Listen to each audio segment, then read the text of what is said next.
How to delete Facebook account permanently. So first of all, open up your Facebook application. Now at the top right corner, tap on the three lines. Now scroll down a bit and tap on settings and privacy.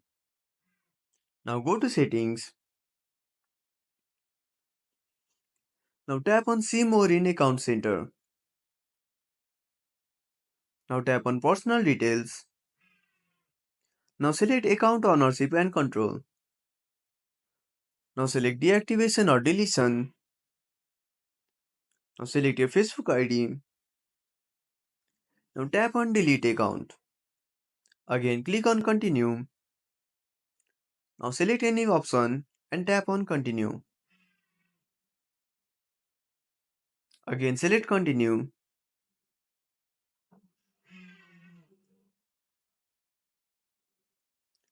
Again tap on continue. Now enter your password and tap on continue. Now tap on delete account.